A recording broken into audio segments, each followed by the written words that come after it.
Hey, good evening. Thank you for joining me on the Burning River Browns Talk on the Fanatical Elves Network, which is a subsidiary of the Fans First Sports Network. Thank you very much for joining me. I do appreciate it.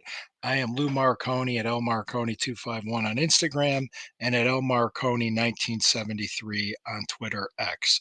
Thank you so much for joining. Again, I would appreciate it. Please like, comment, share, subscribe, hit the notification bell. Fanatical Elves people, they share great Browns content. They're good people. So you'll be worth it for you to subscribe. Let's get into what I wanted to talk about tonight. I had a plan, which is always interesting. I had a plan on what I wanted to talk about was how I feel the 2024 season will be special. I mean, there's some news out there here and there, but it's not a great deal of it. And I will do that. I will go into it and why and how I feel this way and kind of give you the philosophical reason and the football reason it's going to I believe this. I also um saw a story before I came on, and it's a rumor, but I don't know how substantial the rumor is. It was on Brown's Digest, I believe, was saying that the rumor is that the Browns would trade Amari Cooper to the San Francisco 49ers for Brendan Ayuk, which we'll dive into that first, and then I'll go into my more philosophical discussion on how we got here in 2024 and how this year can be special. But before we do that, I do need to pause for a word from our sponsors. All right, we're back. Thank you very much. I appreciate it. Yeah, let me go ahead and go over this article real quick that I saw, and I will give you the headline. It dropped, I want to say, about it was a Sports Illustrated article, actually. Surprise Browns and 49ers trade rumored involving two-star receivers. That was the headline. It was in the if you do a Cleveland Browns search on Google, it'll come up. And the person that did the story, Browns Digest, which is part of sportsi.com, that it's just talking about it, but there's nothing really substantiated with the trade. It would make sense for the Browns to get younger at receiver because Amari Cooper just turned 30. But my thing about it, my trepidation, I should say, is with Amari Cooper, you could probably get another good 1 or 2 years out of him. And I think the Browns understand that. Once he gets to about 32, it's like, all right, that might be the end of the line for him. We have Jerry Jeudy, which we could be groomed to be a number one receiver in 2 years. Don't know. Brendan Ayuk, you can get another 4 or 5 years out of him, which is nice. But what kind of a receiver are you getting? Because Amari Cooper is arguably best route runner in football, great teammate, star player, great person overall, just a great human being, great character. I don't know enough about Brendan Ayuk because you're not just giving up an older guy, but you're giving up an older guy that's a veteran leader on this offense and in that locker room. Is Brendan Ayuk that too? He could be. I just don't know. It's a little bit too much of an unknown for me, so I hope the Browns would do their due diligence, which I trust they would if they made this trade. Business wise, it makes sense. Invest more in a younger player that's, I mean, very talented. Brendan Ayuk's excellent. I would love to have him, but I don't want to have him at the expense of one of our leaders. That's just my opinion on that. Okay. Now, feel free to comment on anything that you'd like to hear, but I want to let you know how I got to this point or where we're going with this. The 2024 season, I feel is going to be special. And there's a philosophical reason why I feel that way. Because I look at what this team did last year and how you saw the team grow. And they grew through adversity. Whenever you have a period of growth in your life, it's always usually due to going through a difficult time or going through discomfort. That's why exercise, diet, you know, there's a reward for it. And it's rough for some people to do it. Some people just don't get motivated to do it. Some people just don't have the discipline to do it. What Cleveland Browns fans went through was very difficult. And I'm not even just talking about the 1 in 31 Hugh Jackson era. Okay. No, I'm not even talking about that. I'm talking about going all the way back, maybe even to 94 or 64. 64 was the last time we won a championship. 94 was the last playoff season before the move was announced. Maybe we just go to the expansion era. Basically, it took 20 years to figure it out. It took 8 years for the Haslam family to figure it out. And I always like this quote that I've heard from Dean Martin, which, you know, it's true.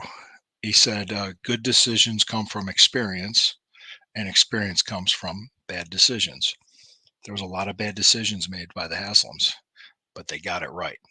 They had enough humility to say, okay, we made a mistake. We got to move on here. And that's sometimes what you have to do as a businessman and as an owner. Not only do you have to know how to hire, but you also have to know how to fire. So all of us went through this, including the team, including the ownership, including the coaches. Everybody went through this period of time where, as fans, we were mocked. We were laughed at. People didn't understand that we're outside the Northeast Ohio. How could you support this? How could you support this team? Where me being older, I grew up a Browns fan. I remember those teams in the 80s. I remember the Bernie Kosars, the Ernest Beiners, the Kevin Macks, Ozzie Newsome, Clay Matthews, you know, just to name a few players. Michael Dean Perry was late 80s, early 90s was another one. hmm But these were players that I remembered. And I remember those when the team was expected to win. But you go through that difficult period of time, you tend to grow in character. The team grew up last year. The team grew in character last year. They stuck together and they won 11 games when you can't imagine how many more injuries anybody else could have put up with. A lot of other teams would have folded in the NFL. That's how I feel it's going to be special because I saw this team grow. They stay healthy. They should be, they very well could be playing the Kansas City Chiefs in the AFC Championship game. And I'm not just speaking in hyperbole, and I'm not just blowing smoke. I honestly feel that way. Top three teams in the AFC, I would say, is, number one's Kansas City because they're defending AFC champions. I'll put number two at Baltimore right now because they were in the AFC Championship game last year, and we haven't knocked them off yet, and they were the AFC North champions. Then right after that, I say it's us. I don't see any other team in the AFC West being better than us. I don't see any other team in the AFC South being better. You might be able to argue Houston, but Houston exploited an undrafted free agent safety and Joe Flacco, a quarterback who could be a turnover machine. Could be, you might be able to argue Houston be right up there with us. Jacksonville, maybe. We can beat them. Anybody else in the AFC West besides Kansas City? We're right there. We're on the cusp. I think Baltimore got worse. They lost three starting offensive linemen and three starters on defense. But this has to be done on the field. That's why I think it could be special because I think the team grew. They grew with struggle. They grew with adversity. And in a way, when you go through something in life, whether it's sports, personal, professional, whatever, you go through a rough time, it's always a good philosophy of stoicism to take a step back and go, okay, what am I supposed to learn out of this? What am I supposed to build? Just for example, if you leave late, you're running late, you're on the highway, you're on your way to work, you got to get to this meeting and you're stuck in traffic and you're stressed about it. Instead of stressing, you take a deep breath and you go, okay, I have to learn a lesson from this. Maybe your lesson is to plan better. and you get out of the house early and give yourself plenty of time to get there. That's how it is. Our lesson to be learned is when we have that good team, we have that Super Bowl caliber team, is to embrace it, is to cherish it, and to appreciate it. Be grateful. Every day you wake up, be grateful, be happy. We have a good team, and it's going to be a fun year. Look forward to seeing you guys tomorrow night. Thank you very much for joining me. I appreciate the comments. I appreciate all the likes and the shares. And even more, I appreciate you. Always remember, folks, when the river burns, it burns brown and orange. I will see you tomorrow night.